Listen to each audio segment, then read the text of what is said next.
I dialed the first time and I got lens crafters of all things. No, we're not there.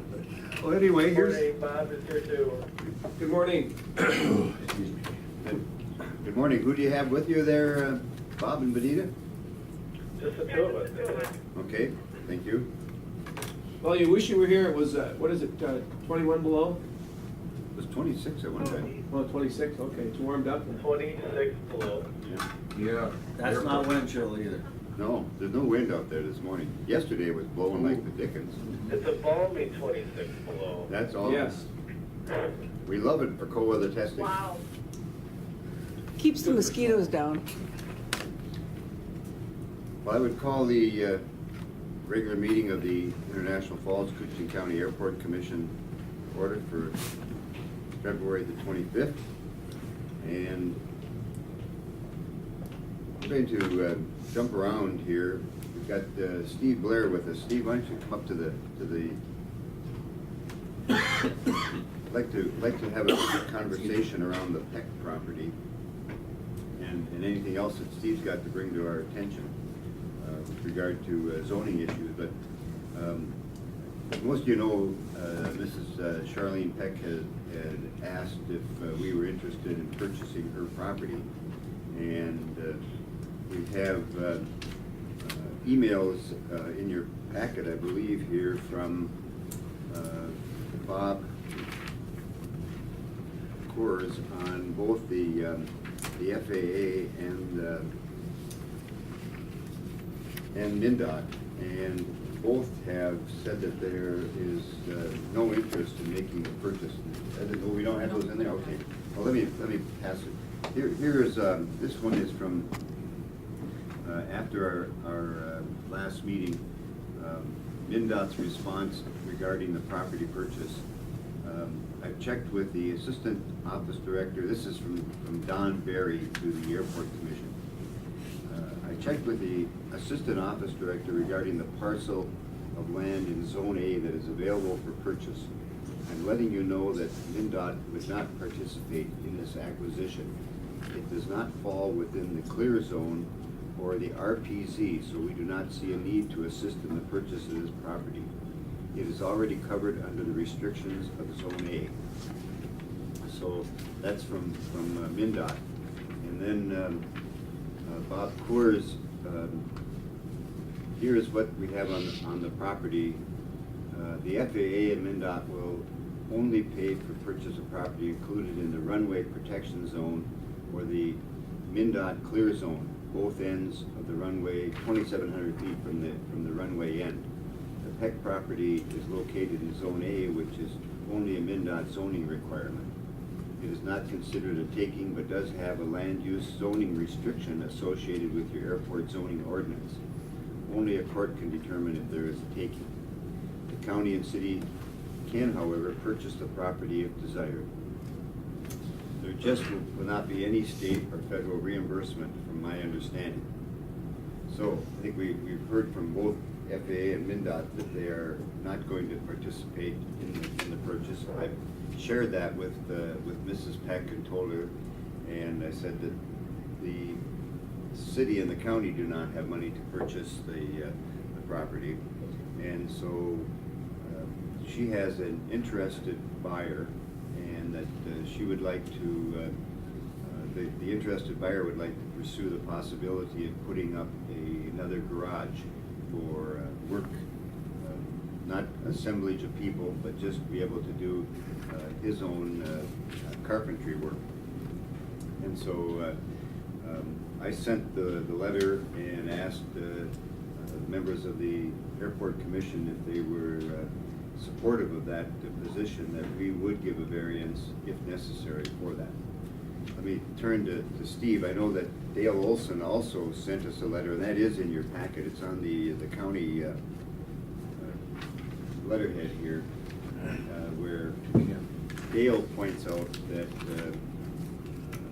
his understanding is that we have not adopted the ordinance on the, because we extended the runway and taxiway. The A zone moved out further, that took in the Peck property, but because MinDOT has not accepted that, and we have not, to my understanding, because we have not reached agreement with MinDOT, we have not adopted that ordinance. That's my belief, but Steve, what is your thoughts? Well, I wasn't aware Dale considered it in the B zone, but I know on our GIS parcel overlay of the airport zone, it is in the A zone. And that was based on an email I got from Susan back in 2009, where she had Melissa draw up the safety zones on a map. And on this map, it is similar, the same as our GIS overlay, and it shows it's in the A zone. And So we're I don't- proposing to have it in the A zone. But because we haven't reached agreement, I don't believe, we'd have to go back and research all of the airport commission zoning, airport zoning board, Right. and see if we adopted that ordinance. But I know we were negotiating, and it's been at least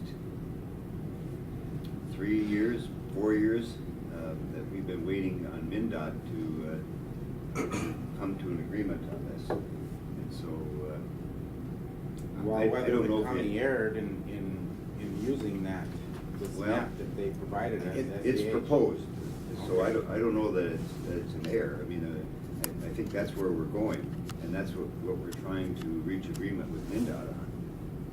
But there was some issues on several ends of the both runways with MinDOT, because we wanted a little more flexibility than what they were willing to give. We found that out on 332 Yes. recently. Yes. She does mention in her email that once MinDOT gets everything squared away, this is the official view. But this was in 2009, so Yep. MinDOT has not, We haven't. evidently hasn't signed I up. went to one meeting at the MinDOT office, and they said, well, it was gonna be probably sometime within the next year or two that they would have adopted their regulations. To my knowledge, they still haven't. Bob?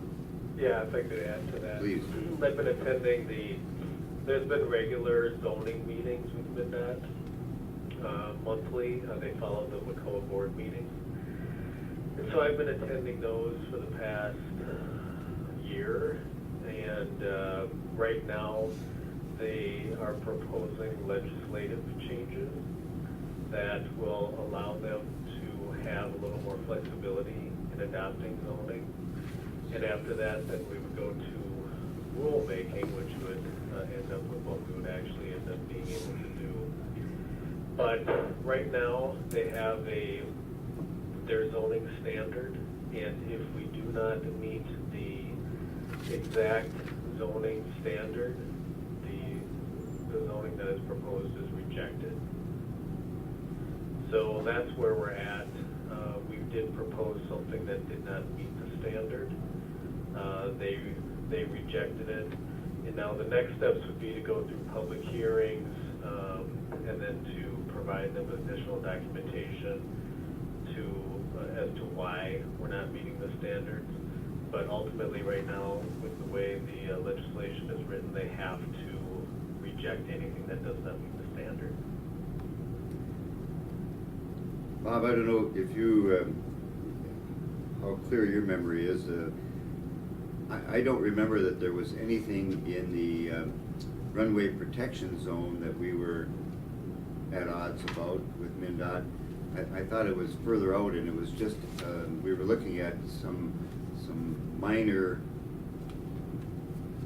changes of the line. The issue was it a retirement home that was going to be built? That was further off of, Keenan Drive? just to the north of the airport. Yeah, that's it. Yes. Yeah. Benita, That was the main issue with wanting to change the zoning, and then there was something on Big Crosswind as well. Yes. That's Hey, Bob? that did not conform, I yeah. think the crosswind was, I think, the lot size, the minimum lot size requirement. Well, if I remember right, that did not meet the Zone A and Zone, when we originally adopted that, we flipped Zone A and Zone B. So Zone A was shorter than Zone B, and that was when MnDOT was more lenient with what they would work with us on. Yeah, that's true too, yep. Okay. Welcome, Mr. Chair. Please. So, back to the Peck situation, until MnDOT makes this ruling, she's free to, I mean, It's in Zone B, to my understanding, yes. do we view it as Zone B at this time? Well, the county map shows that it's Zone A, Yeah. but I don't know that the ordinance does. Well, the county map and plus SCH map shows it's in Zone A. I didn't make copies of this, but I certainly can go make copies if you'd like. So the Zone A restrictions, would it No new cover? buildings. No new buildings. Grandfather in the existing ones. But if one of them burned down, they would not be able to rebuild either. Is that? Benita? Did you hear the question, Benita? No, I did not, say it again. If the property, the Peck property is in the A zone, and one of the buildings was destroyed that they have there now, would they be allowed to replace it? Under the zoning? Boy, Bob, I don't know. No, they would not. If it's in Zone A and the building is destroyed for some reason, you're not allowed to replace it. That was my understanding. So, I think the idea behind all that is, they want to go towards a situation where there are no structures in Zone A. So there's a lot of structures in Zone A that have airports across the state right now that are essentially grandfathered in. But when one is destroyed for one reason or another, their intent is basically to eventually have all of those clear of structures. So I agree with Bob that it can't be rebuilt. Yeah. But if we haven't, if the state hasn't adopted their regulations yet, and we haven't adopted the ordinance, and the property is still in Zone B from the previous ordinance, we would be allowed to give a new owner a variance for a new building. Yeah, you can give a variance as the zoning board to any piece of the ordinance. And it isn't, what the individual is interested in is just a garage type. It's not gonna be, there would be no height to it at all, just a normal 14-foot wall, something like that, so. Please. Yeah, Bob, I just did some quick calculations here. I don't have the zoning ordinance in front of me, but based on, it looks like the Peck property, I'm just doing it off an aerial, is about 4,700 feet away. And the Zone A on the existing runway would extend out to 4,900 feet. So based on that, it should be in Zone A right now. But that's based on a 7,400 foot runway, and I'm not sure what the existing zoning ordinance was written. Well, I think we proposed one for the 7,400, but I think we, to my knowledge, we haven't adopted it, but I stand. No, we have corrected. not. The latest one has not been adopted, but the existing the zoning ordinance that is in place, I believe, is for a runway length less than that 7,400. Correct. Commissioner Pavlik. Bob, I want to make sure we've got this straight. So if it is in Zone A, can we still offer a variance? Yeah, there is we're going to have to pull up your existing zoning ordinance. There is a variance section in there as to how you can issue a variance. Okay, so it goes back to the question a minute ago, and the way I understood it, if a building were burned or destroyed for any reason, it can be rebuilt in Zone A, yet we can offer a variance for someone to build one? Yeah. Am I reading that correctly? Yes, that is my understanding. I mean, how, no wonder citizens get so confused and upset. But that's confusing in Dale's letter, because he says if it becomes under Zone A, it says no new structures or expansion of existing structures would be allowed. Except that the zoning board can grant a variance. They can overpower that. So the group is clear. We moved, from an FAA MnDOT perspective, we moved Zone A, correct me if I'm wrong, we moved it 900 feet, is that correct? From 6,500 to Yes. 7,409. Okay, but Thor, we have to remember that that is only proposed at this point. That's, yeah, The only thing that is official is what the approved zoning ordinance says. understood. Okay, so, but the point I'm driving to, let's say it all matches, in the sense is that, let's say we're in compliance, FAA, we're in compliance, MnDOT. Again, we haven't approved it yet, MnDOT, I understand that clearly. But to Mrs. Peck's point, is by her, with her in the same geographic location, has she inherited an issue that was not hers from the beginning? What I'm saying is, I understand, was she in Zone B, clarification, was she in Zone B before we moved Zone A? And I realize it's not verified, 900 feet.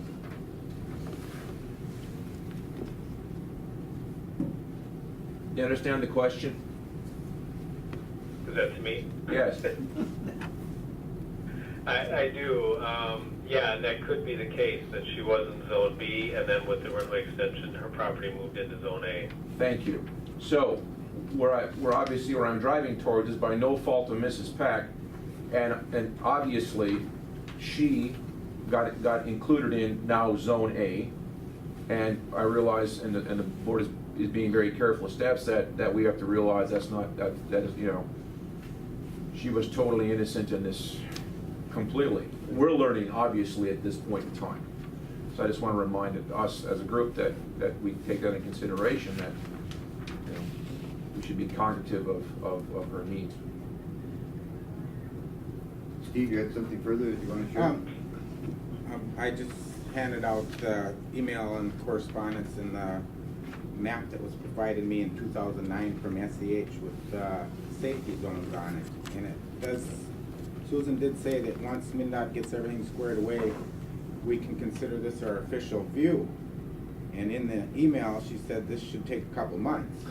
So that's why we updated our county GIS maps with the airport overlay with the new safety zones on it, thinking that's what was approved at that time. So, and it does show Mrs. Peck's in the A zone.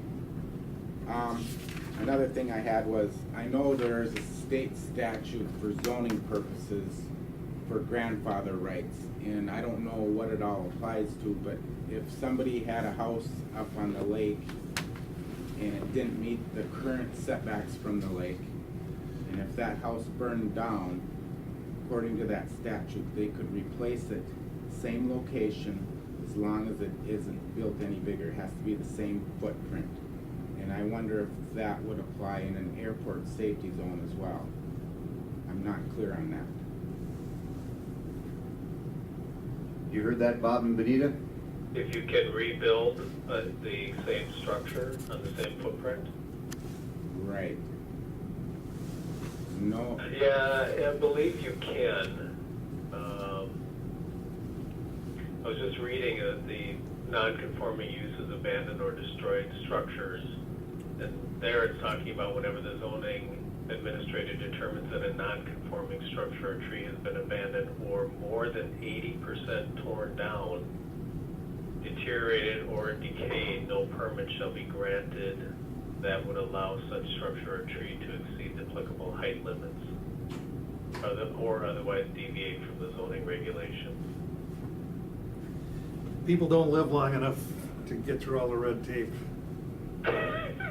Well, Poor Mrs. Peck too, Yeah, I don't know I agree. for clarification, what ultimately, we've tried to clarify our Sure. position, but what, It puts her in In a terrible. a terrible position, and she is totally, yeah. It, she is totally, I think to Boxed in. move ahead legally, I think the person who is looking to get the variance for another building has to be the owner of the property. So I would think the new owner would have to buy the property and then come to the airport zoning board for that variance. Yeah, if I could add to that, Bob, it's, so I don't have your existing ordinance in front of you, but the language really hasn't changed much over the years. So I just pulled it up from MnDOT. The variance section says, any person desiring to erect or increase the height of any structure, permit the growth of any tree, or use his property not in accordance with the regulations prescribed in this ordinance may apply to the Board of Adjustments hereinafter provided for a variance of such regulations. If a person submits an application for a variance by certified mail to the members of the board, and the board fails to grant or deny the variance within 4 months after the last member receives the application, the variance shall be deemed to be granted by the board. And there's much more to that section, but so I think they can apply to you for a variance, and they should. You're right. I believe the person who wants it should be applying to you, and by certified mail. Or if I could, Mr. Please. Chair, you know, it still puts her in a precarious position because she would probably be selling it without him knowing for sure that he could get a variance. So, you know, so where does that leave her? That's a problem. we have to. And him. And him, yeah, Yeah, right, the board has to be very, yeah. Well, and I was thinking that maybe we could call a zoning board meeting before the next airport commission meeting, but I don't think that would be, I don't think it helps any, because I think we need that application from that individual. Legally, I Yes. agree. I think we have to do it after the way it's set up. Well, I think probably what we should do, I will go back to the fellow that's proposing to buy the property, and I guess is there general agreement that we would grant a variance for another building? I mean, I think that was the question I asked on the email, and I got a positive from everyone. I don't see a problem. I don't think we can say we're gonna approve it. Approve. But at this point, I don't see any. Based on a normal sized garage, pole Right. barn or And whatever. the fact that the property is still, under the ordinance, we believe is still in the B zone, so I think that it makes it much easier to do. I think the way to put it would be at this point, we don't see anything that would prohibit us from approving it. I think by legal definition, it's still in the B zone. I mean, Huh? this was provided, this map Yeah. I have was provided by SAH with assistance from Kathy Yes, yeah. Vesley. Yeah. And, you know, I don't know if I made a call to MnDOT and asked for a overlay map of the safety zones, I wonder which one they would send us, an old one or a new one. Good question. well, your decision at Maybe that time was a road. based on, that it was just gonna be a matter of months. Well, that was 2009. Well, who does the ordinance? This group right here? Yeah, the zoning board has to adopt the ordinance, not the airport commission, so we have to meet as a zoning board. And then, but we have to also have the agreement with MnDOT, because we adopt the ordinance, then they review it and they tell us whether they're going to accept it. We had sent them a proposed ordinance and they were not willing to accept it. There was a number of issues, and that's what Bob was talking to earlier. Okay, and that proposed one would have made it zone A? Yes. And I think, even when this comes back, I mean, we're making decisions based on the information we have. And who knows? That's a good point. Yeah, this could be. If we ask Interesting. for a copy, we could get one or two, you know, puts us in a tough spot. Well, The way I did, I just sent Zone an B email right to MinDOT to, and I can dig through our files here too, I'm pretty sure that we have a copy. But we'll have to go back and look at the approved zoning ordinance, and then there should be maps associated with that. And then, you know, we can determine the actual length of what is zoned currently, not what is proposed. And that's what we should be working under. That's the way I look at it too, is as far as I know, we're zone B right now, because we haven't gotten anything to say that the proposal ever went through. So it's still zone B, and that's all we've got to go off of, and that's all we can tell Mrs. Peck and the prospect, or the new owner, that, hey, you know, right now it's zone B, but we don't know when it's gonna become zone A. So if you're gonna do this, you're gonna have to act quick, because under zone B, you can have that garage, but if it gets to zone A, it's gonna, then that's a different. Wouldn't that be interesting? But well, that we need to be upfront with. Yeah, I'm just saying, you it's the have way to it be is. upfront. That's a very complex, very complex. I think we'll leave the situation right now and see if the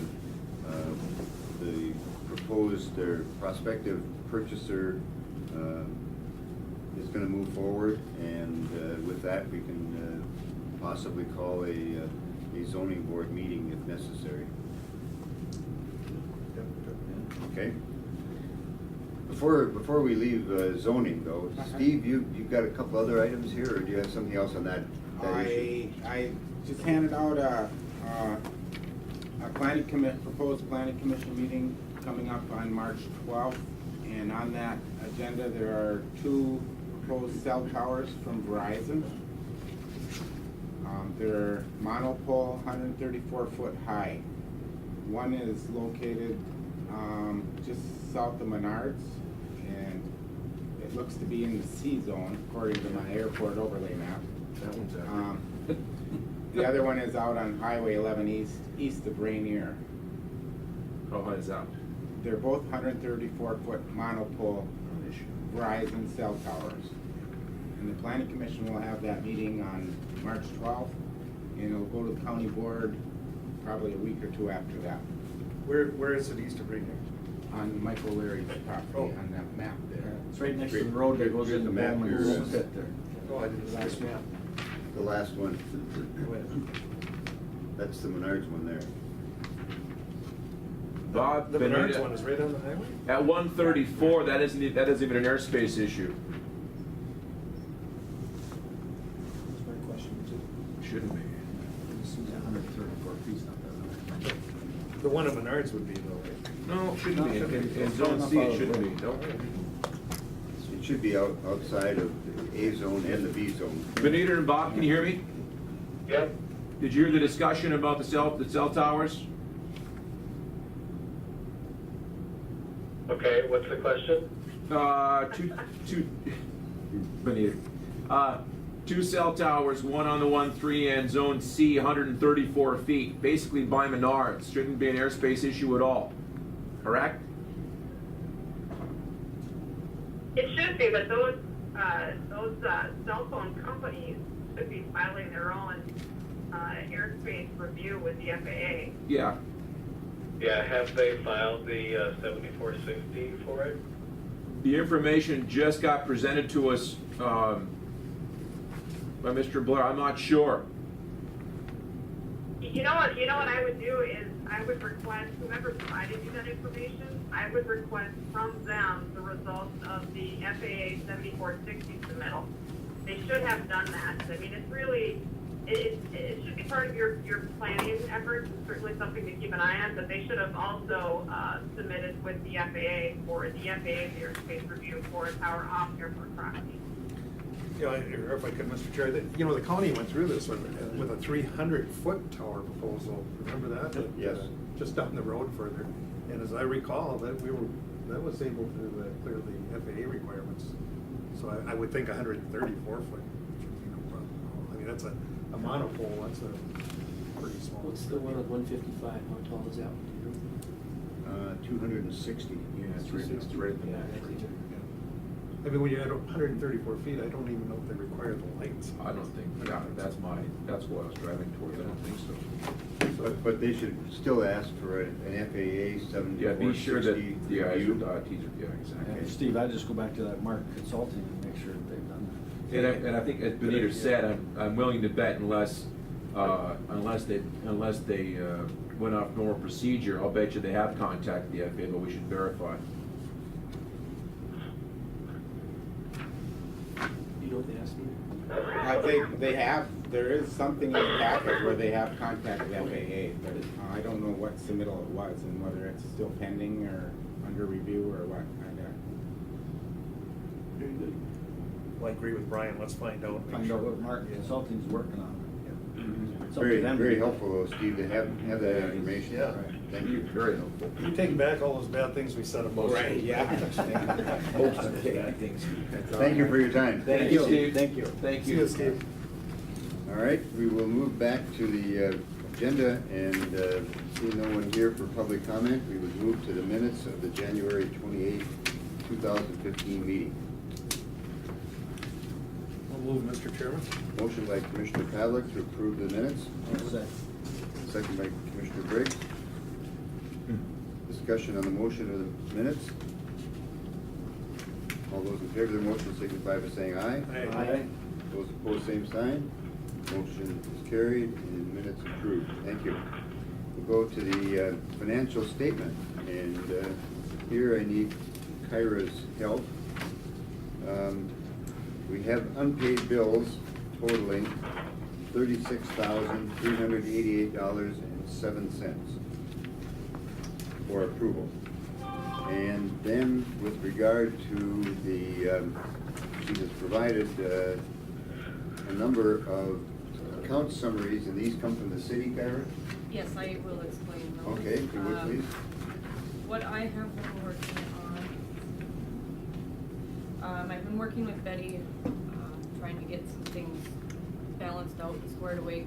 While I was on vacation, Jenny Herman was kind enough to input all of the trial balance into the system. So when I came back, all I had to do was enter the remaining things and whatnot. We started with December. She got all of 2014 entered in there. And so you can see that the majority of everything balances, but there's two things that aren't balancing as of right now, so I need to get with Betty to just kind of confirm what's missing or where that disconnect is there. The same for January, everything is balancing out except for the two, which is the rents and leases for the airport and the PFCs. So it's just a matter if, finding out where that, why those two are balancing out. And then February, this month, I started taking over the bills. So I am doing the accounts payable, and I've entered all of the accounts payable into the system. And so those you can see reflected on the February page 2, where it shows our expenses and everything. The first two pages, as you see, are from the city, and then the last pages are the ones that I have done. And so it's kind of the reporting that I'm trying to get to, where it's clear, spelled right out, you can see everything, versus trying to look at these reports and figure it out. So I still have a little confusion in some areas, but I'm getting through it. Please. I just want to commend Kyra. This has been quite a process. If you look at February to date, that front page, this is the reporting we're getting. There's a lot of line item detail, a lot of zeros. There's very little, clarity about what, well, it's cumbersome.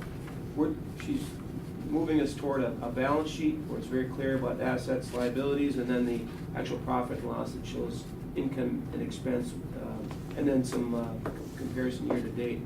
And then on the back, the profit and loss budget versus actual. This is kind of what we've been working toward, and Kyra's done a great job along with Jenny, but bottom line, we want to just provide clarity in the reporting and I guess a more uniform reflection of what's happening.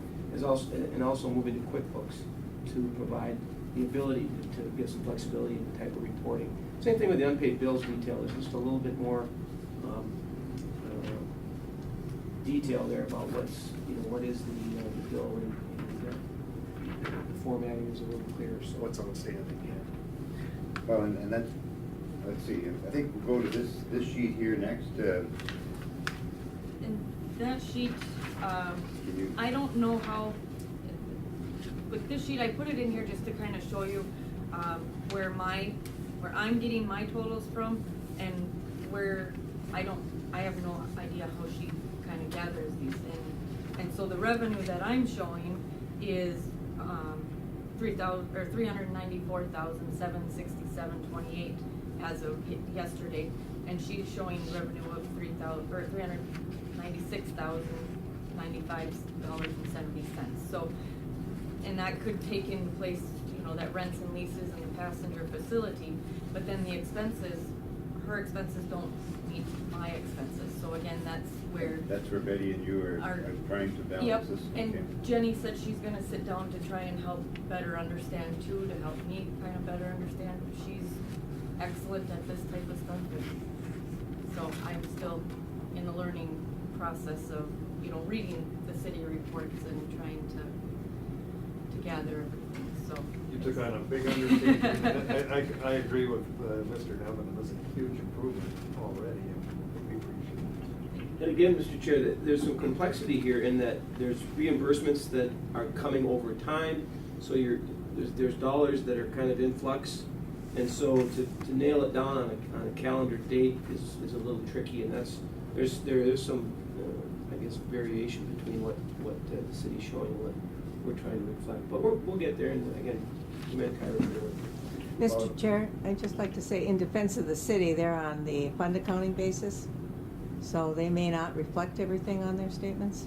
Could account for the discrepancy. Yeah. Now, my understanding in meeting with Kyra is that now we have everything through 2011 has been submitted for payment? For All the grants? grants? Yes. All grants, or have we closed them all out? Everything's been submitted for 2011 grant, and it is in the closeout process. I have not received the closeout report as of yet. Okay. And so we're trying to get all of those taken care of. We did discover that, you discovered that in sending in claims, that some claims are not going to get paid because we did not submit them in a timely fashion. That was with the marketing grant, the 2013 marketing with grant. Minnesota Department of Transportation. Correct. And what happened with that is I submitted the claims that I had, which was what I thought was going for 2014. And Deb Sorensen came back and said the 2013 grant, you still have monies available on there. Would you mind splitting out the claim?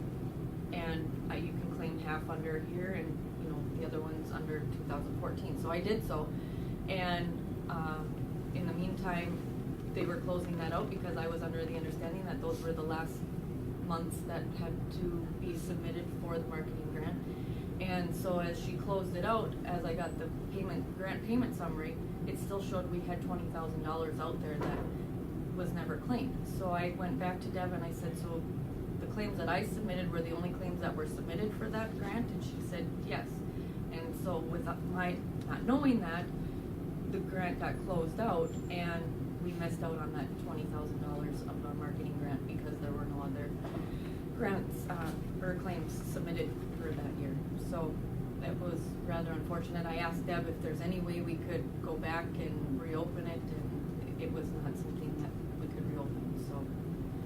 So $20,000 of reimbursement is lost at this point, so just so we're aware of that. Yep.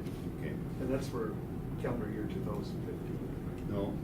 13. 13, wait, okay. This goes back a So couple we years. can't, I see, we can't go back, right? Right. But That's just on the marketing grant. Yeah. We have FAA grants and MnDOT grants that are being submitted.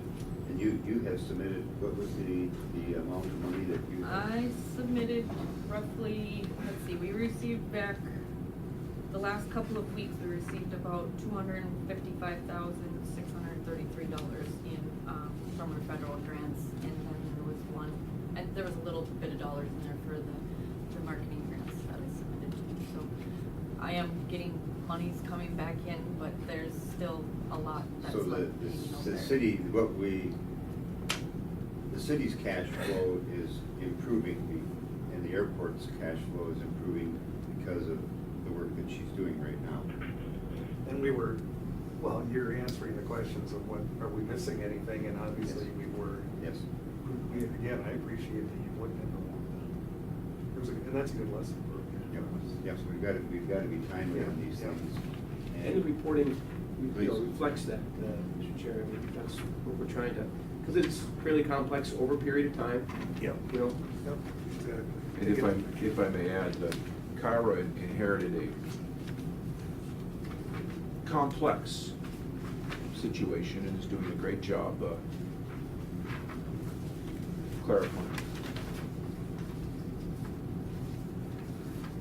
Mr. Chair, would it be appropriate then for a, A motion to approve the payment of those claims that we have, and then also accepting the financial reports that we have today.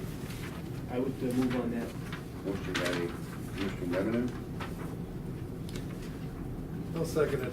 second by Commissioner Pavlik, to approve the payment of those claims and accept the financial reports. Discussion on the motion or the finances. Well, I would just add, that's one of the reasons I wanted to bring someone in, like a CPA. Randy Bosniak was who we discussed at one time, because I don't think any of us were comfortable that everything was, being covered. I think Jenny. I wanted to explain my I think- reasoning for yeah, that. I think Jenny Herman has got a Yeah, very good yeah, handle go on. on that too with, Mr. Chair, also, Please. if I may. just a minute, we're going to deal with this motion and we'll, any further discussion with regard to the payment or the finances?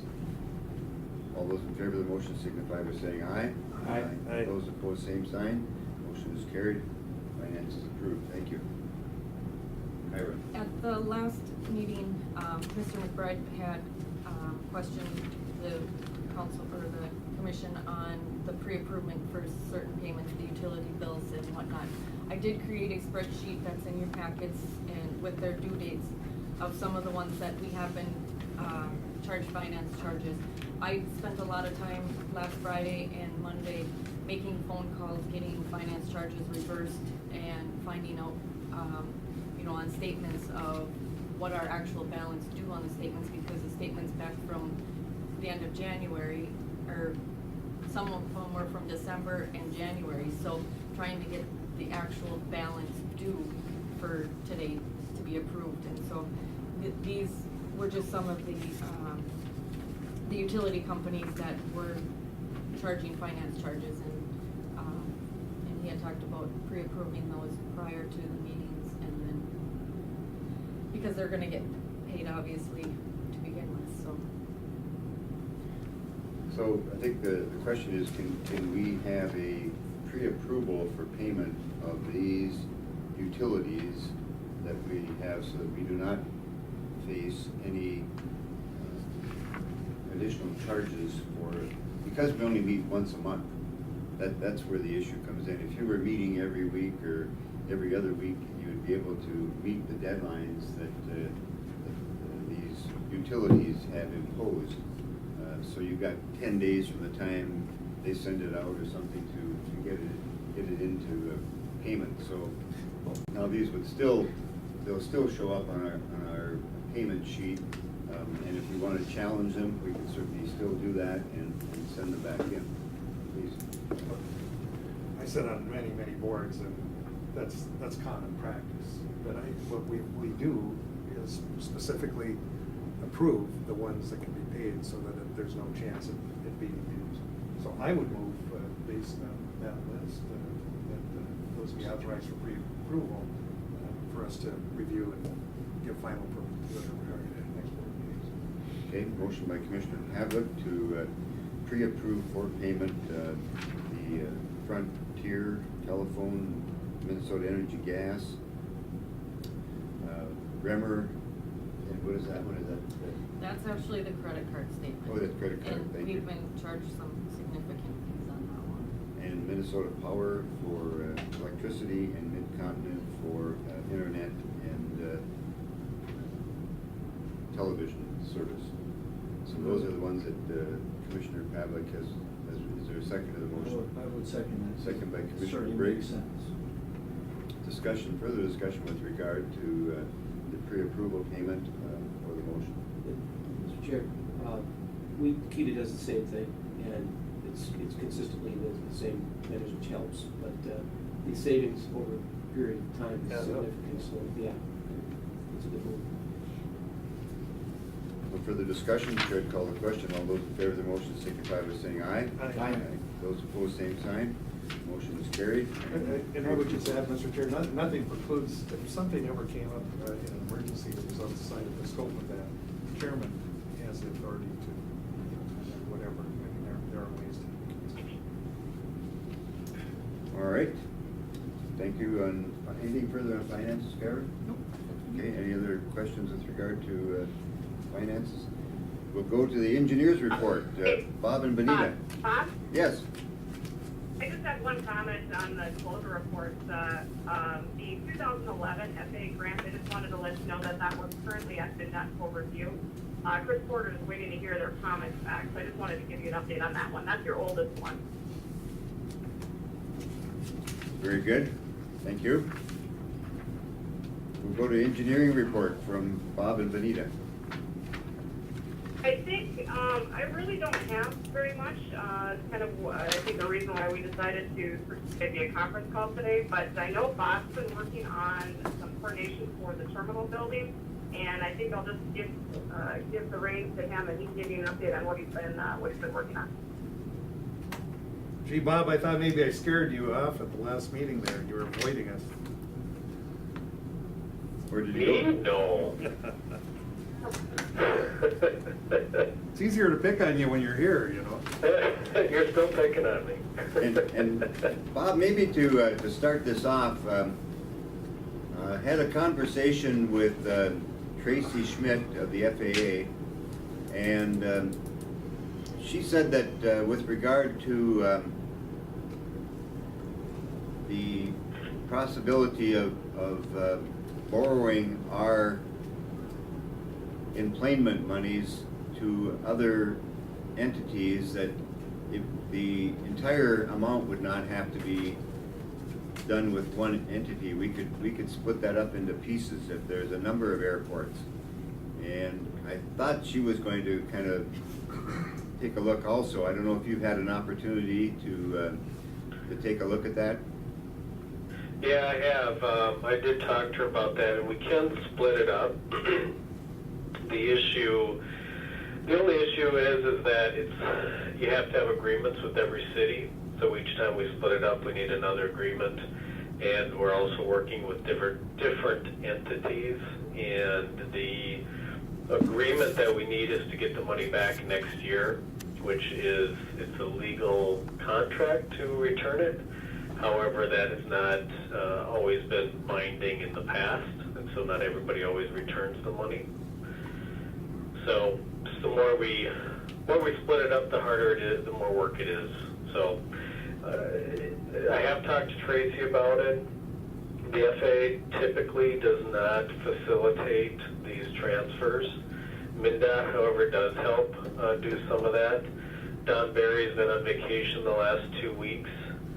And he, I know, has contacted a few airports. I have contacted Rochester and Bemidji.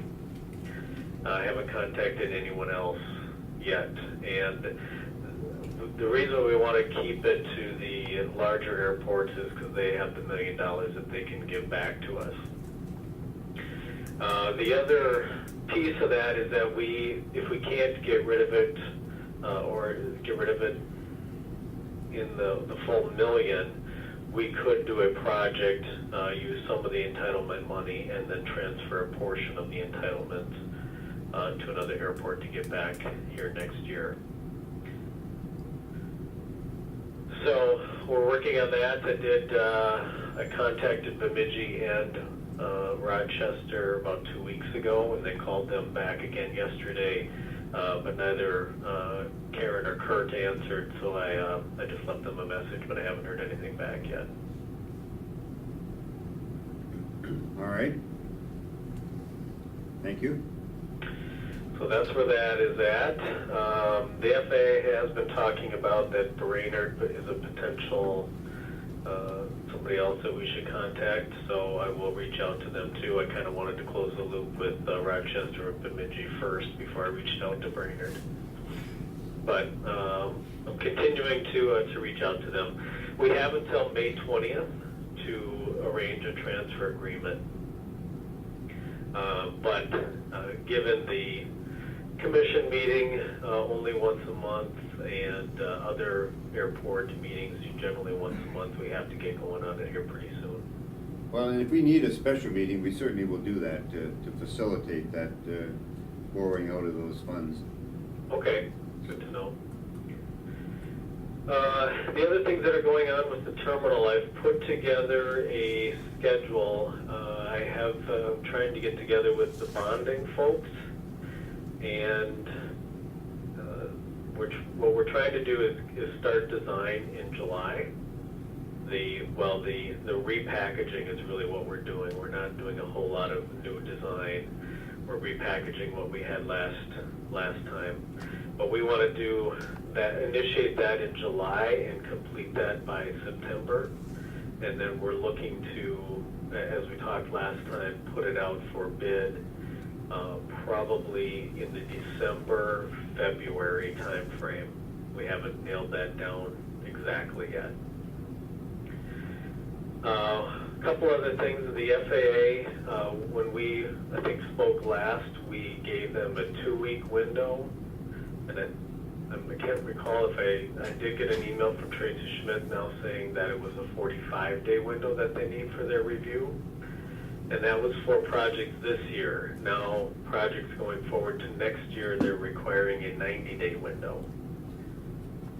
So we do have plenty of time, so we can fit that into the schedule. But there's 90 days for them to review the plans and specs. And the one thing I don't know is that if from the time we submit it, do they have 90 days to get back to us, or is that the entire process? So, and I think it's a new process for them. They're just going through it this year, so I don't think they even know the answer to that at this point. But hopefully we can get it done in 90 days.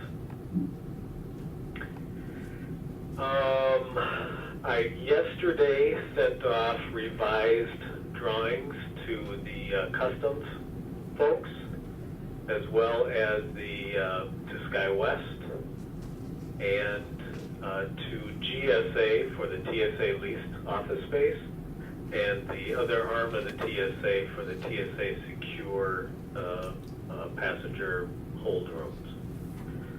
So right now we're getting their approval on the schematic design again, just because it's been a while since we spoke with them, and I want to make sure that nothing has changed there. One thing with customs was even at the time of the last bid, we didn't have that area nailed down. We worked with customs. Bob and Thor were part of those meetings, trying to get nailed down what they actually wanted.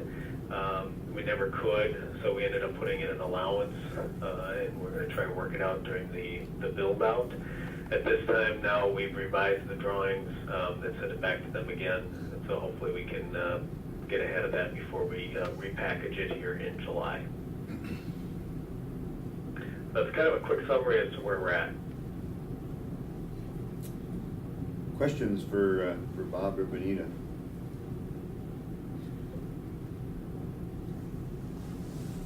I guess the one question I would have would be, have we looked at the runway to see what, or do we need another? Do we need to get the snow and the ice off of it so that we can see what if we do need to do a project this year? That actually was going to be my question to Thor. I know it's a little early in the game. A lot of the payment is spread Yeah, doesn't we- really show up until we start getting a little bit more into the warmer weather and some of the freeze come up stuff. But I was curious, Doris, if you've seen anything pop up over the winter that has raised any concerns. Yeah, for sure. If we would want to move forward with the pavement project like we have been doing the last several years. For sure, we have to. We've got some plastic surgery needs out there. Yeah. Okay. We So definitely have some what issues. What we have been doing historically over the last few years is having about $100,000 pavement repair project out at the airport to kind of fix the little things as they've come up. And generally, we don't see a lot of exactly what we're going to do until, you know, the freeze-thaw cycle happens. Yeah. But you also have seen the cost go up exponentially, I think, with these type of projects. It might behoove us to plan for a little bit more instead of the $100,000 range, which we've been putting in the CIP, but maybe something up a little higher than that to make sure that we can accommodate it. I know when I was last up there, we talked about a lot of potential work in the area this summer, so hopefully that will help the process. But if we do move forward with the pavement rehab project, then it does reduce the amount of entitlement dollars we need to look for a home for those. So that's certainly one advantage of that. Benita, you're the expert, but my my armchair engineering tells me that this year, yeah, we definitely better up the fund per se. Okay, I agree, and so, you know, as Bob and I, or Bob in particular, as we look for homes for the expiring $1 million entitlement dollars, I think we actually should reduce that to, you know, maybe around the $750,000 to $800,000 range, and use that number for potential agreements with other airports. And then I think my intent is hopefully the March meeting, we'll have a little bit more snow melt, maybe. You guys need to get warm for that to happen, but we can take a look. I can get out there with our staff and see what we're looking at for a 2015 pavement project. Perfect. And I think, just as a reminder, we are under the 95% reimbursement now, so, you know, even if we go up to the 200,000 on a crack repair on the runway or taxiway, that should be helpful to us. Yep, excellent point. The thing, again, that I don't know is, and I haven't posed it to Tracy. I guess I'm still kind of holding my breath because I want to know if we are going to be reviewed again in October, and then determine whether we would be eligible for the 95% in 2016. So I guess that's the question I think that hangs out there, because that certainly could be a factor in the finances for the terminal building. Yeah, that's my understanding, Bob, is that's an annual process. Okay. I guess if we maybe just a little speculation here, if we didn't get if we didn't find someone to borrow out the $750,000 or $800,000, what would we look at possibly doing so we didn't lose that? I mean, we lost a couple $100,000. We gave back a couple $100,000 last year to the FAA because we didn't utilize all of our $1 million. Thor, do you know what the age of our crash fire rescue vehicle is? 96. 96, so it's going to be up, next year it'll be 20 years old. That's correct. And I don't know if FAA has any regulations on the age of those units? They do not have a specific age limit on that. They don't. But it's not to say they're encouraging us now to look at a newer unit for sure. But it's not a regulation by definition. And that isn't, I guess that really isn't old on fire trucks, because I think the city trucks, some of those are of that same vintage, and so you know, those kind of vehicles are Very few well miles. kept, and so they're certainly not a. I mean, we may get another 5 to 10 years out of the present one. Absolutely. I'm just trying to think of where we might go with. We have on a much smaller scale. I know that we have a skid steer on the books for this year, which is a good segue. We've got that we have that programmed into the system right now. But that's only a MnDOT, FAA wouldn't You're correct. I'm sorry. participate. Yes, that's strictly a MnDOT discussion. I was, I was hoping that they keep 70. getting dumped on out east, and that they'll decide that we should have a couple of more vehicles on the airport to move snow. I'll guarantee you they'll change that, Rick, yes. Yeah, I gotta think that at Logan Airport at Boston, that they're gonna wish that they had a couple of more units to push the snow out of the way. Having this limit of, I think, what do we have, 4 or 5 units that we have that we can move snow with? Yeah, I think it's actually our number, I think if you really do it, it's actually 7. 7 already? Yeah. Okay. There's so many, you know, there's so many variables to the equation, it's ridiculous.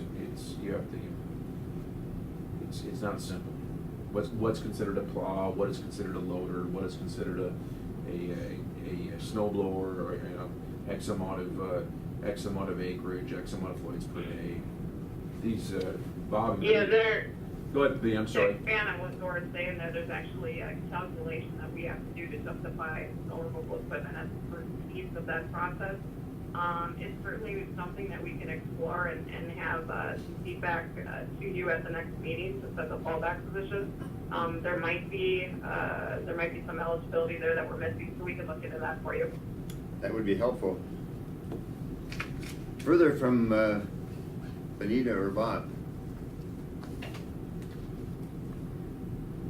We'll wait to hear, Bob, then on anything that comes back from the Customs Border Protection, from the TSA or SkyWest, and if we need to do some calls, let's do those. Absolutely. Okay. All right. One other thing I should mention is that we are still pursuing additional bond funds. So we should know on those by May 20th, but nothing has really moved forward with another bonding bill at this point. Yeah, I think they're still dealing with raises down there for commissioners. Yeah, right. First things first. That's a big number, yeah. That's amazing. There goes Well, our- I did have an opportunity to discuss that with the state representative, David Dill, and so gave him a heads up that we would be at least looking for the 800,000, because we asked for 3 million, we got 2.2, and so still hoping to pick up another 800,000 or whatever change that they might have in the system out there. So he's aware of it from that standpoint. Okay, and I'm also working with Don Berry on eligibility of spending the bonding money. They've been, the person we're dealing with, the bonding has been very restrictive on what we can spend it on. And it's Don's understanding that it doesn't need to be as restrictive, so we are working with MnDOT on that. Interpretation, okay. Yep, exactly. All right, further from Benita or Bob? Nothing here. No? Okay. No further questions? All right. Thank you both. We'll move to new business. Don't know of any that we need to put on there, so we'll go to the manager's report. Thor, Thank you. Quickly. how are you keeping up on the snow? You know, I tell you what, it's been going quite well this year. The cold is always easier to forever operations than the snow. So this year it's been much less laborious than last year. We're at over 55 inches so Yep. far this year, though. Correct. Last couple of days, it was interesting with record winds for 2 days straight. That's kind of fun. That's always challenging. But yeah, no complaints. This year we've had a large amount of equipment breakdowns, and then of course modern equipment's expensive to fix, and downtime and what have you. And we try our best to do it in house, and quite often they're so computerized and so detailed. Even though we're on the phone and we've got our smartphones with us and we're plugged in and we're reading the code, it's difficult. So no complaints though. No complaints at all. But yeah, that's been going quite well. Call Jackson if he gets stuck. Yes, we call the beloved electrician, and as we euphemistically call him the Indian, so he's always there, so yes. Back to the skid steer discussion, I'm beating that drum a little bit because we do have a tremendous amount of brush removal needs and what have you. And I just want to get clarity and direction where, you know, we pushed that project back now, I think, 4 years. And it is, it's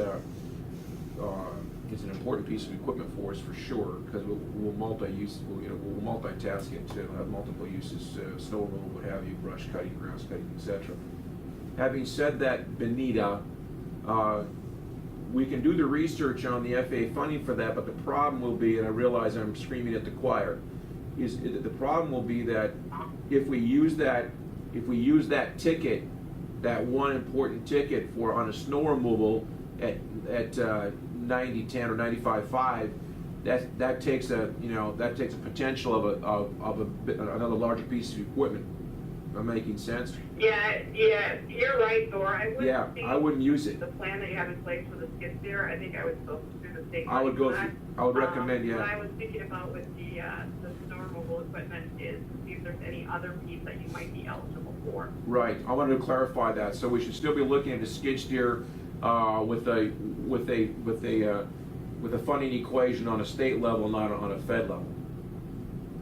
Because otherwise we'll jeopardize one of those golden tickets on the Fed side. Does that make sense? For a bigger piece of Yep, equipment. you're right. That's straight out of any piece mouth when we tried to get the skid steer a few years back eligible for FA funding. He said, sure, yeah, we'll do it, but then when you need a front end loader with a blower attachment and a Right. broom, then They'll you're come gonna back to you and not say, be able to well, get look, that you've got- spend your money on the skid steer. they I'm count- oversimplifying it, but that's basically what he said. Yeah, they count that as $1 million piece of equipment.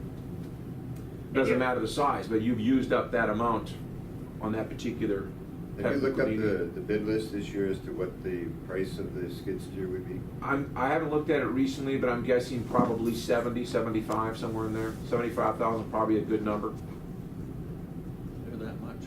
Yeah, Again, with fairly good size attachments, ones. right? Yeah, With attachments. 90 with attachments, with Okay. a brush cutter and a snow bucket, what have you. Yeah. Anita, could we play the card with MnDOT that since the FAA recognizes us as a distressed county, that maybe the state should, and that they would go with 5% funding or something like that for us too? Or maybe 80-20, so that we get that. I think equipment right now with the increased pro rates, I think it is an 80-20 match. So maybe 80-20. Because of the impact that the return of the $50 million has had on the airport fund. So I think right now that skid steer is in place for state fiscal year 2016, which is after July 1st of this year at that 80-20 clip. But did we not move that up last year? Let me see what we've got in I'm your. pretty sure we stand did. by for on that. I don't think we could afford it last year, so I think we moved it to state fiscal year 2016, which is essentially this year. Right. Starts July 1st. Right. So we could make a purchase right after July 1st. Okay. Just, I Correct. want So to be clear with that. 80-20 is a good. That's a good number. That's Yeah, good. okay. Thank you for that. Hibbing headaches, Paul Nevinen, working with the Rover Jaguar cold weather testing group. They group came up, VP, what night was it? Sunday night. Was it Sunday night? Thank you. And we've been discussing some situations with Hibbing and delays and what have you. And we were ready to go on our end, and I'm not bragging, I'm just telling it like it is about our concerns about Hibbing's ability for airport operations.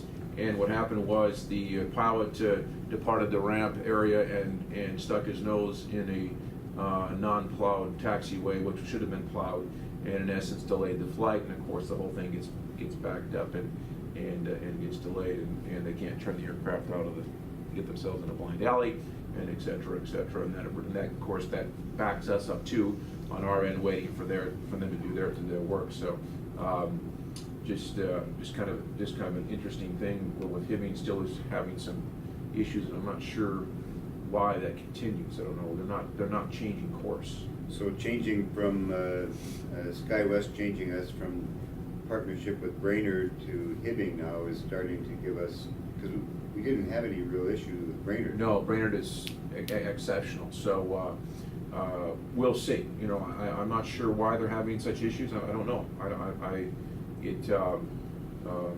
They're going about it in an interesting way, shall we say. But we'll go from there.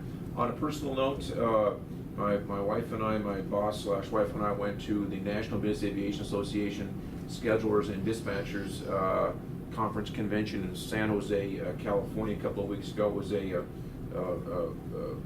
4-day convention, and just there trying to promote the business. Nice turnout, a lot of nice folks. They say it doesn't rain in California. That is not true. It doesn't rain for 61 days until we get there, and then it rains every day, just like a bathtub. Fascinating. So yeah, it was interesting, hopefully productive, and we'll see where it goes. But when I was there, we were staying at a motel that was right in the approach zone of one of the main runways. Now, they may call that Zone A, but I'm telling you what, the windows rattled every day, all day long. It's very interesting. In typical metro areas, you know, there seems to be the FAA seems to have these rules that are so tight and restrictive in zoning, but I guarantee you there's a lot of metro areas, as you know, Briggsy, that, my goodness, they're close. They're close. And so, you know, the issues with 332 and the bike trail, it's utterly crazy. It's utterly nuts, literally. It's not logical at all. It's not logical. But anyway. But that's it, thank you. So a successful conference? Yeah, we'll see. You know, it's we always try to balance it out and see if we can, you know, move it into the you know, the positive column, and it's tough to tell. It really is. You spend a good amount of money, you know, getting there, and it's very costly to be there. Crazy expensive just for a 10x10 booth, and you know, you hope and pray and see what comes back. Questions for manager? We'll just comment on that equipment purchase. If we can, you know, the year 16 starts in July with the state, it may make sense to look for prices and stuff and be ready. Yeah. At that point, yeah. Okay. Then we can move forward. You Do you have an need old a- skid steer now? I'm sorry? Do you have a skid steer? No, we do not. I just know that the versatility of those things. It's crazy.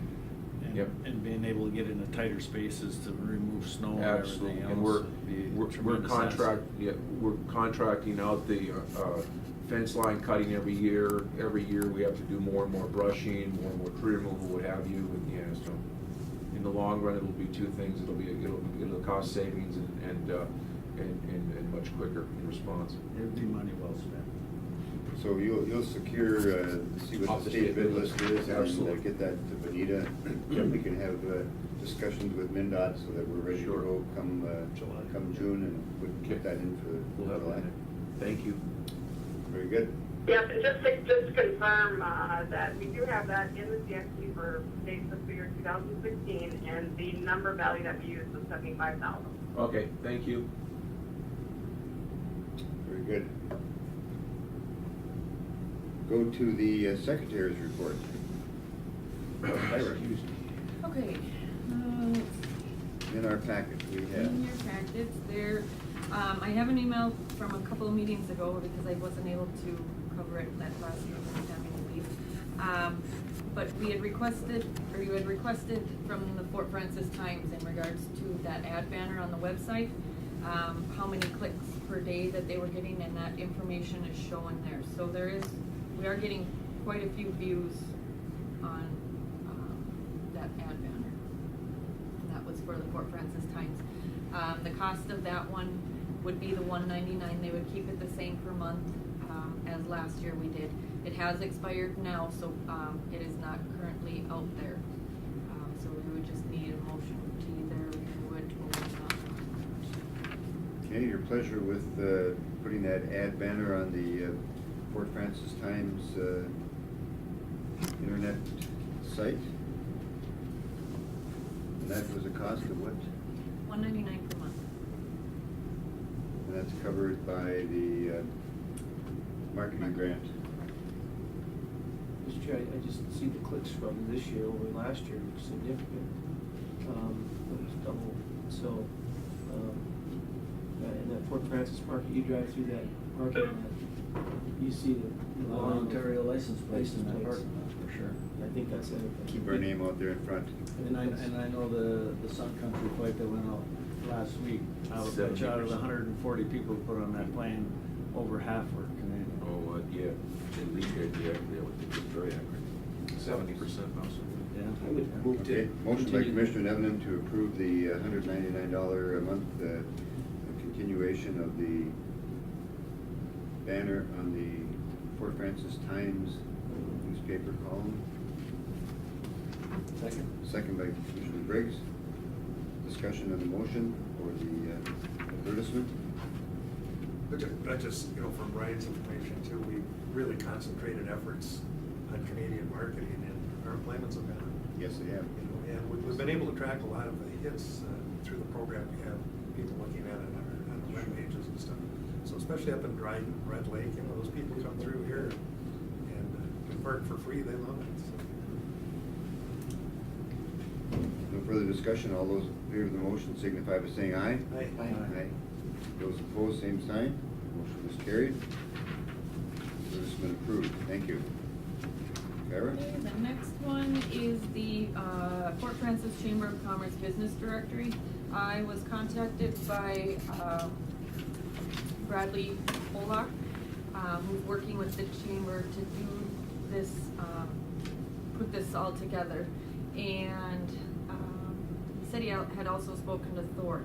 The deadline for this one is March 1st, and I'm unsure, I believe we've done it before in the past in their business directory, and so it's just a matter if we want to continue and what size ad that we want to go with. I don't have the details of what we've had in the past, but it kind of shows you here of the different prices. That price is just a one-time deal?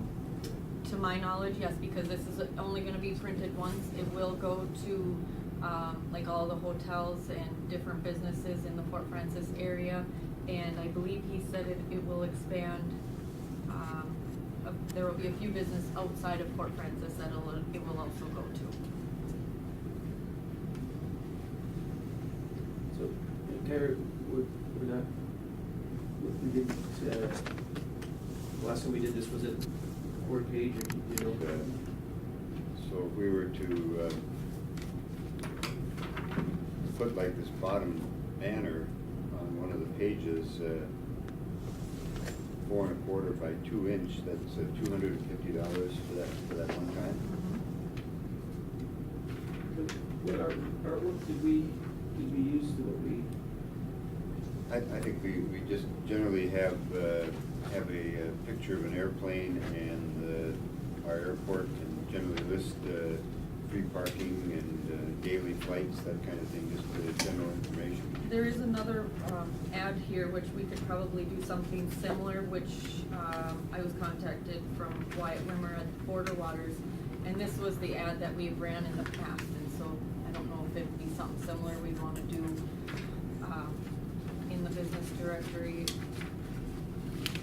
Oh, there, I'm sorry, yeah.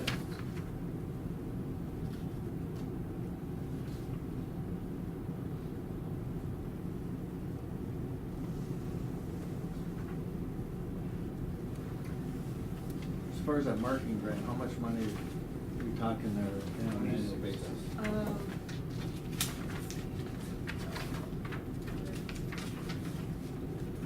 $22,000? We had a total of 21,000. 21,000. Well, roughly 22,000 this year too. That's what we get, or that's what? That's what we're eligible for. Well, that's what we're eligible for. And we have to match that on a 60/40? The state allocation would be $15,300 and ours would be $6,560. So it's probably 60/40. So this isn't a lot of money, we think, for the overall. So the state's paying 60% of this. Sure. The only thing, I don't want to get too much into the artwork, but I just, you know, it says keyboarding or outboarding flying now, and I get that, but I think it's always nice to have a picture of the jet, which is the prop plane. I think when people see that jet, it makes it different, so I don't know if we can include that somehow in there, but I like Well, I'd like to see an airplane in there Yeah. too, because then that attracts them to an airport versus when I first looked at that motor there, I thought, well, maybe this is some kind of a resort. Well, and that might be better. I like the age of the board. That too, I kinda like that. I kinda like Back in the age of it. nineties there? Looks like an old Scott Atwater, is that the name? Yeah, I don't think that would be appropriate. No, no. I think having a picture of a plane and setting up some of the same wording that we have here, jet aircraft, free parking, all of those items. Right, and I'd like to see those letters be a little bit bigger so far, especially the free parking. Yep. There's a girl through SEH that did a lot of our work there. She's got a lot of pictures, as I recall. Can't remember her name right Benita, can you help us with the name? That was Dawn. Don, thank you. Yeah. Dawn Williams. She's been kind of, she's worked with us on getting advertising out there, so if we were gonna do that, I would think let's find something for her to get a good picture. Right. Well, if I remember correctly, all the pictures we got were from Susan. But we have them, so, But Don put them together in a brochure type setting there. yes, yep. So could Kyra contact Don then? Yes, I'm just wondering if we have, if this is just to place an ad or to put one together. To put one together? So I don't know if we have an agreement to work on marketing.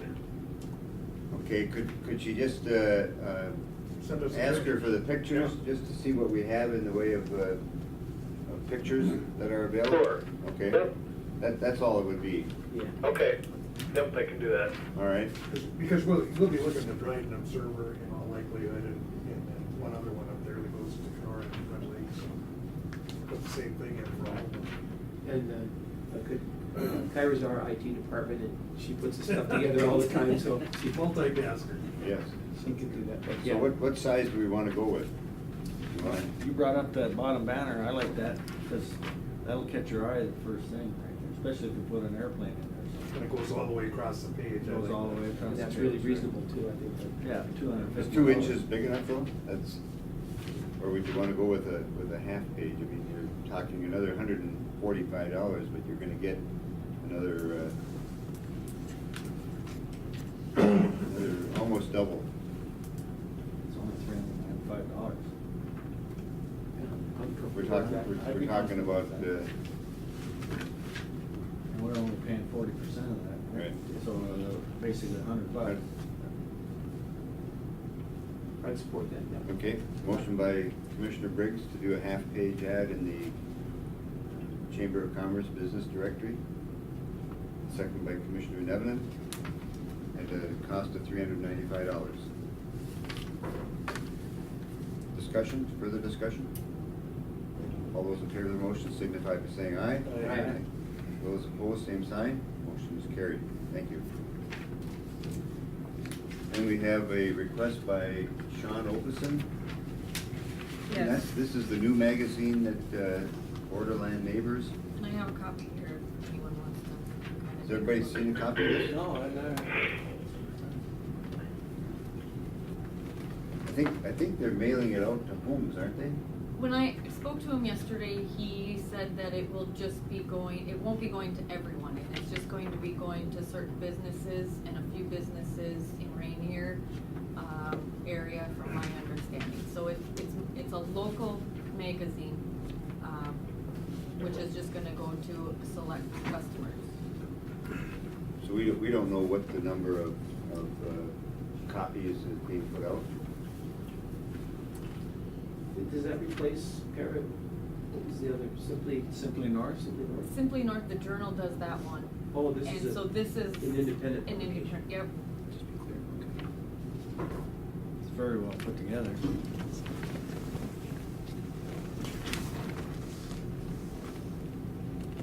Well, Mr. Chair, I'm not necessarily opposed to as long as it's reasonable, but we're concentrating a lot of effort here locally. Yep. And I continue to believe that our best We gotta reach out. bet is reaching out where we're not as well known. Right.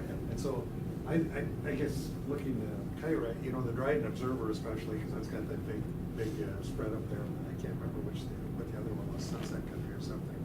But I would certainly like to see us have the opportunity to get in there too, and I don't know how we research that again.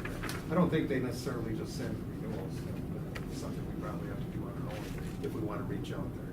But I still, I continue to believe that's our biggest draw outside the area. Let's hold on this one for the time being. Yeah. All right, and we'll have Kyra take a look at what we can do in the Kenora and Dryden area. Okay? And Ridley.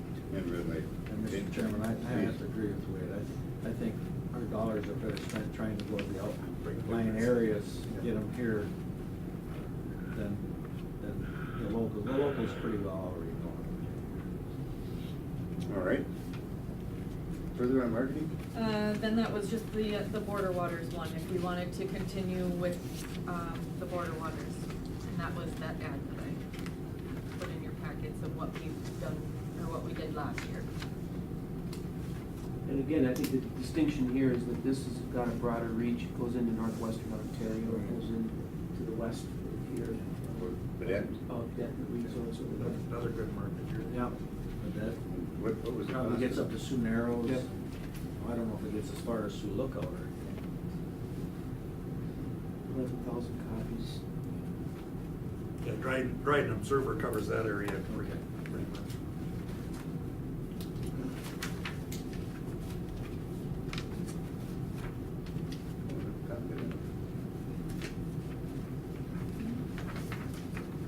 I'm just looking back at Don's report from 2014. We had Fort Francis, the Dryden Observer, the Northern Sun. his Yes, the newspapers. Northern Sun. Um, Yeah, I bring that up because you're looking at Red Lake, which has got the most productive gold mine in the world. And they've just expanded to an 18-hole golf course, so you've got continuous development up there. And those people like to get out and go somewhere, so it's right down the road here, so. We got that property up there, so we talked to a lot of those people. Do you know which one we have done? I'm thinking that this is the half-page horizontal. And that would be That's- $7.97? So that's a couple $100 for 11,000 copies. It's Right. not too bad. Yeah, I agree. Okay. Motion by Commissioner Briggs to approve a half-page ad in the Border Waters magazine for distribution in Canada and the U.S. I will support that. And support by Commissioner Nevenin. Discussion on the motion of the ad. All those in favor signify by saying aye. Aye. Aye. Those opposed, same sign. Motion is carried. Thank you. Okay, nothing more on marketing. There is the employments in your packet. Overall, we were up over 2013, so it was a good year last year. Now, is this Sky West or is This is just Sky West. This does not include the Sun Country, Does not. okay? This is just the numbers that I received from Sky West. I have been emailing when I know that there's a Sky or a Sun Country flight come in. I asked Steve to send me a report, or I'll email him. The last one that went out last weekend had 144 emplaned in the same deplane. So, or what did I say? 140, yeah. So, and that's, I think, pretty typical, that they're pretty full, other than the one over Thanksgiving, I believe was That's the not only full. one we haven't filled. In my understanding, that they do 6 to 8 a year, which surprised me. I didn't realize there was that many of them going on. There's another one going March the 18th. Yeah.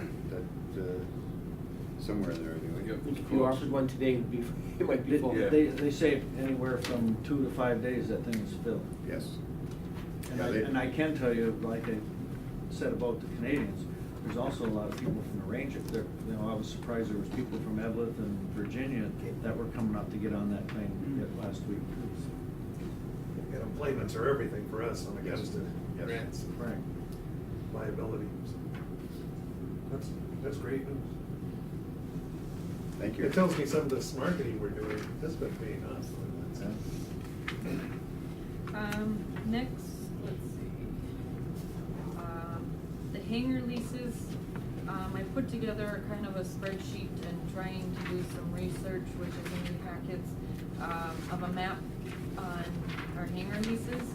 I was contacted by, Mrs. Anderson, because they had not been billed for their leases, and she didn't believe that they had been billed last year either.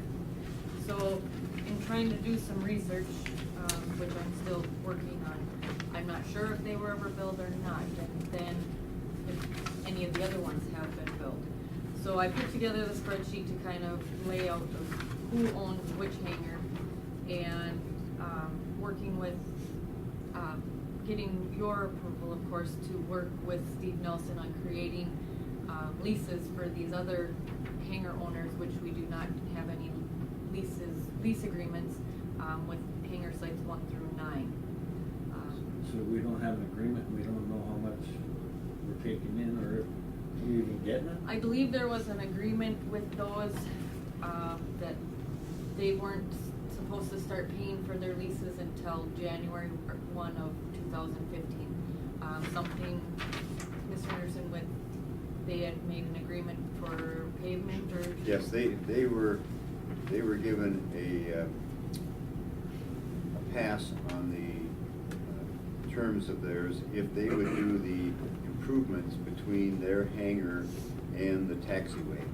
Yeah. And so they made those bituminous pavement improvements, and so we then didn't charge them for a period of 20 years. So now it's, they are eligible. I'm not certain what we want to, would it be the same price as the Richard Anderson and Robert Neville Lehman? I mean, they have the same. The same size according to this map that I showed. I mean, I think $325 a year is a reasonable. But I think in fairness, we'd have to keep it the same size.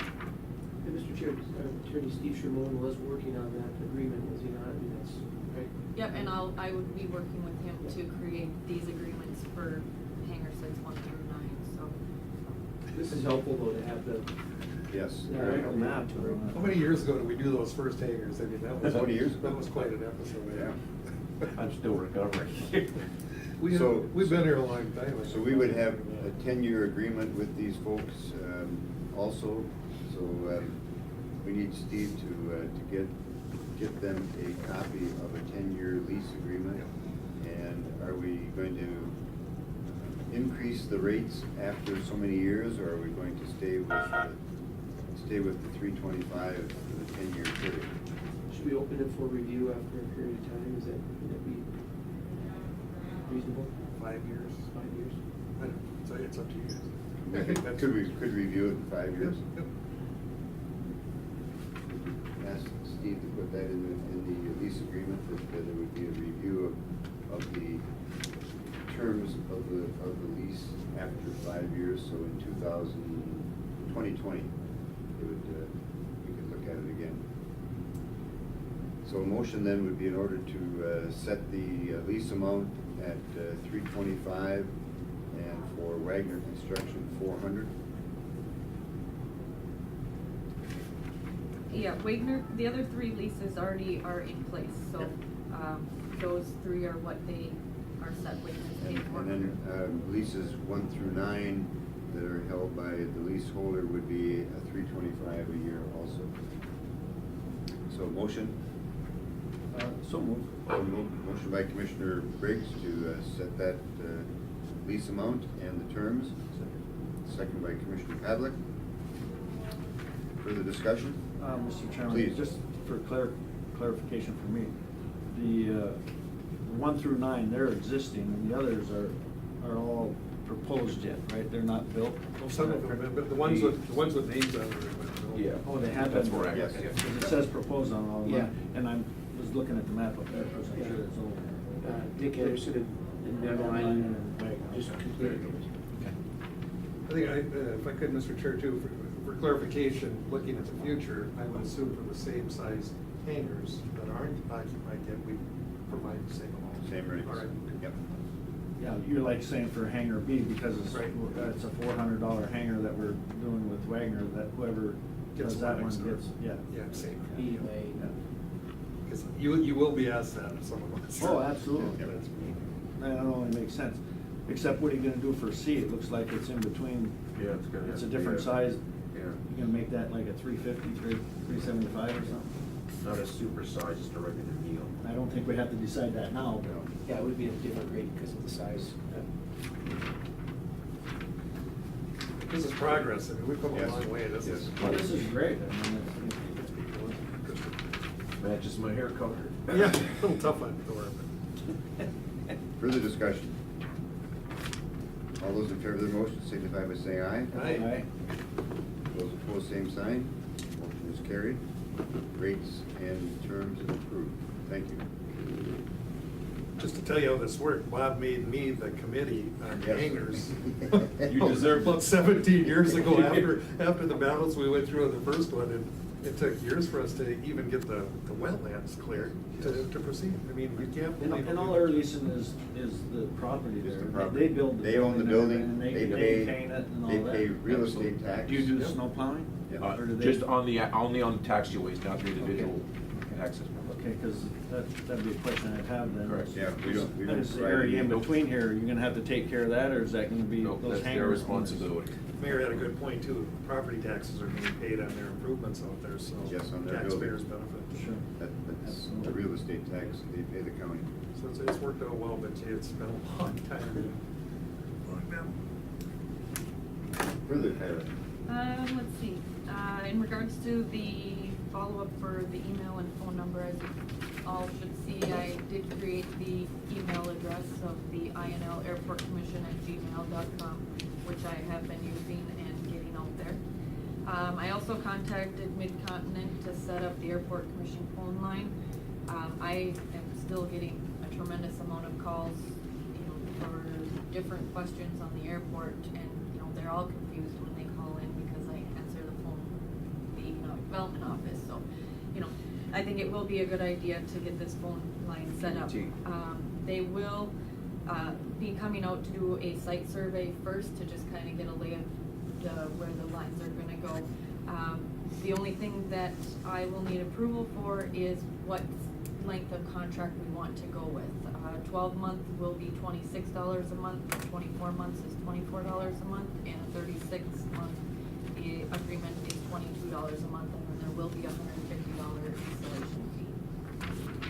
They move on through in 3 years. Motion by Commissioner Padlick to enter into a 3-year agreement with Frontier for phone service. Mid-Continent. Oh, Mid-Continent, I'm sorry. For Mid-Continent at $22 a month plus a $150 installation fee. There's a second to the motion? I'll second. Second by Commissioner Devon. Discussion. Tyler's gonna make us way too professional. Yes. By the way, And it's a lot of calls. I know it is. Believe me. we will purchase a phone too then. Yeah. We've already got the phones and we have an extra line, so that the line will just come through our phones that are already sent in there, so. You'll know that line's right. Okay. And that's a line that'll light up on your phone, so you know when Then you I- answer, whether you're Correct. answering Peter or Airport Commission. Yep.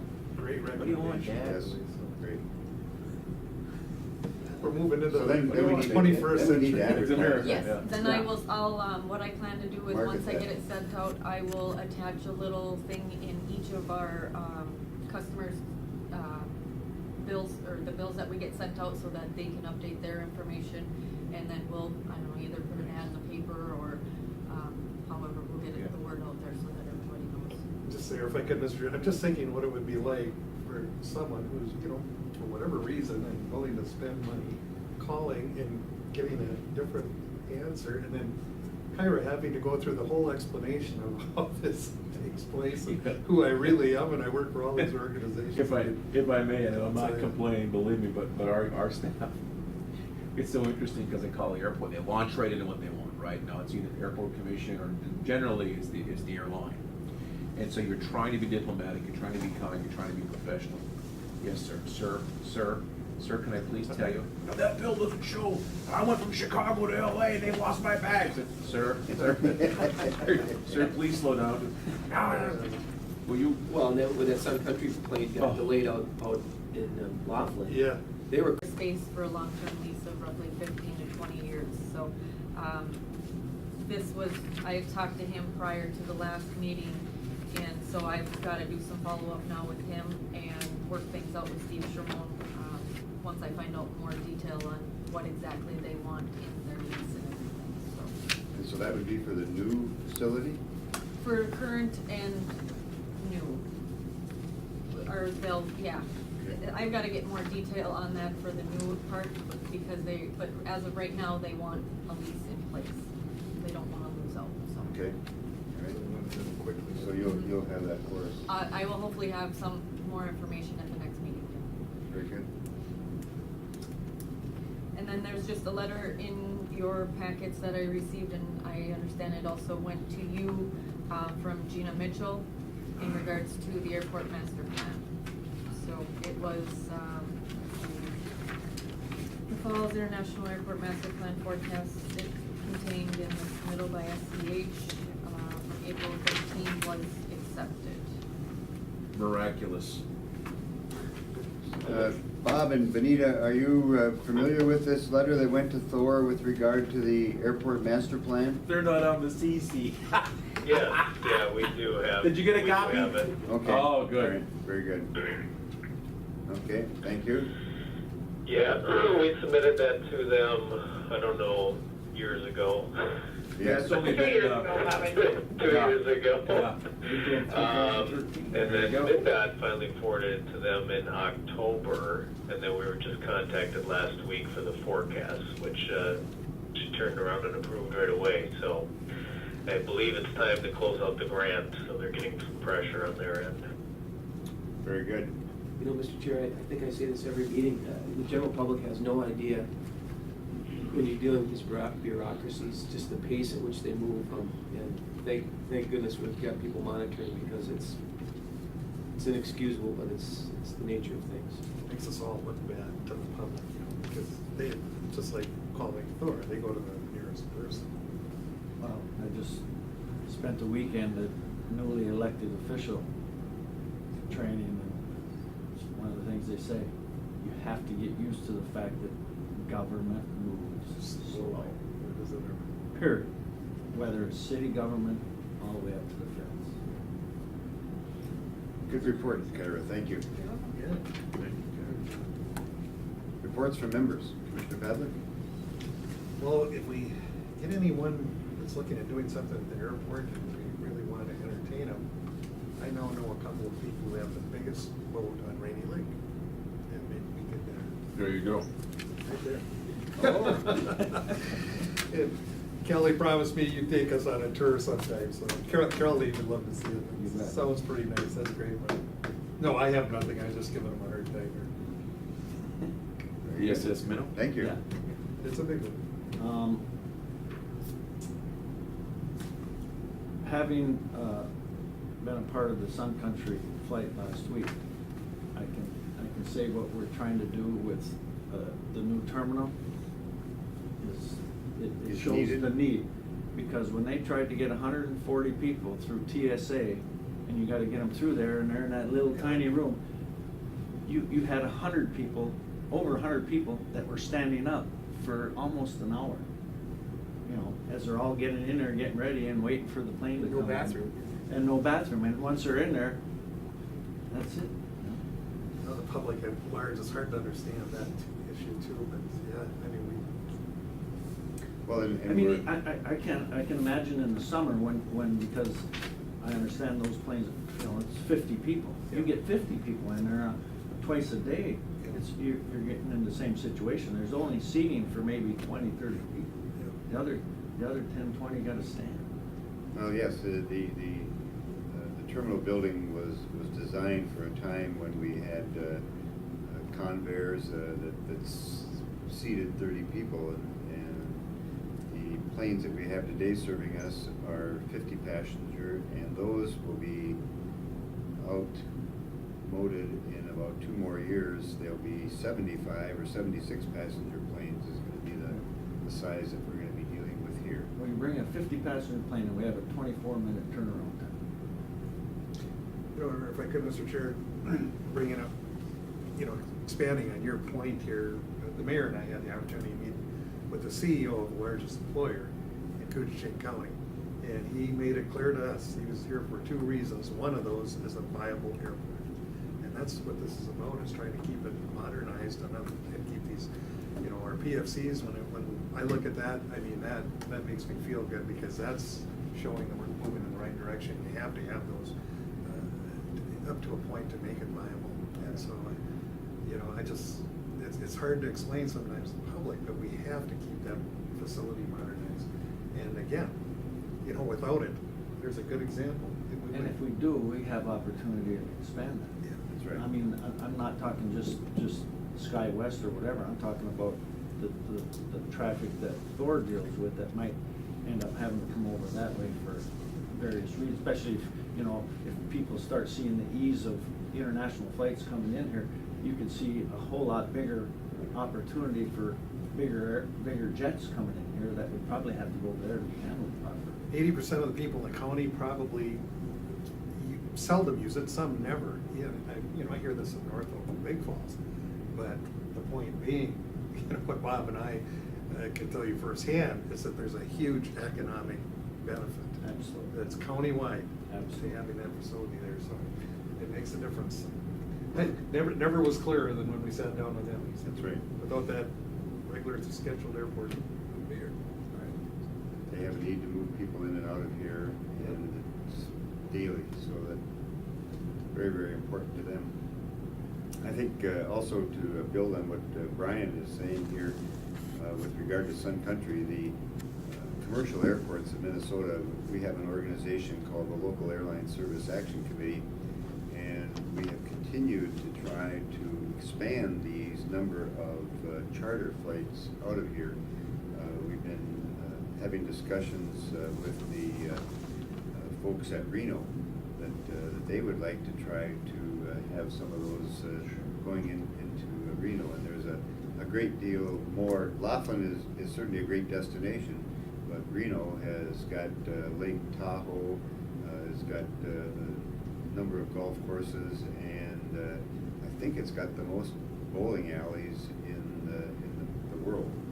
I can't remember how many bowling alleys that they have available, because they hold the National Congress of Bowling is held there every year. So just those kind of activities are available to people that would go into that area.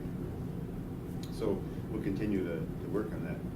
Further, Commissioner? I would just, dovetail off that, the Sun Country came right on the heels of Delta, the Delta flight too. And again, from an operations perspective, credit to those tough weather conditions, you guys turned them around, you're dealing with handling 2 different large flights, you did a great job.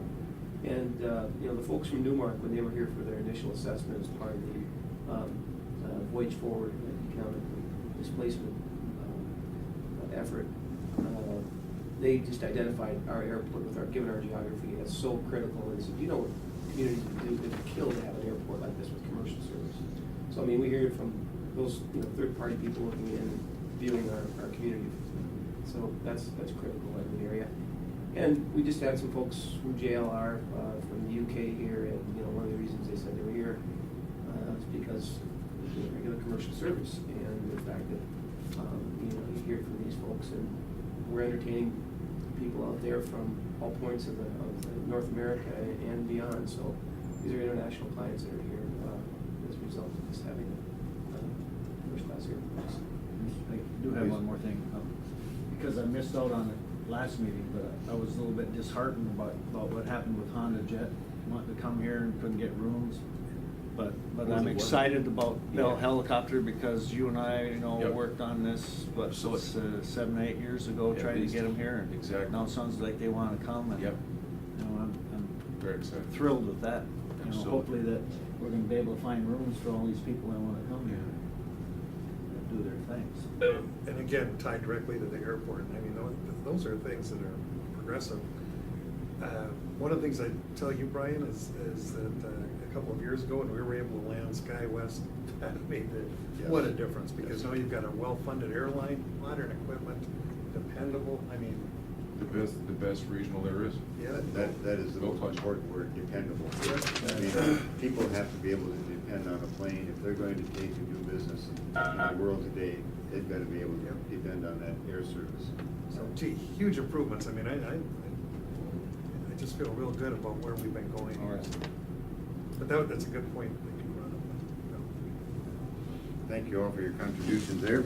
Should we set the next meeting with Wednesday, March the 25th? That's the last Wednesday of March. Or is there any reason not to have it on that date? Snow should be gone. Yeah. Let's hope. As long as it's 8 not a.m. all at the Big ones. county boardroom, 25th. 25th? Yep. Yeah, that works. That'll work. When does Brian get back? 17th.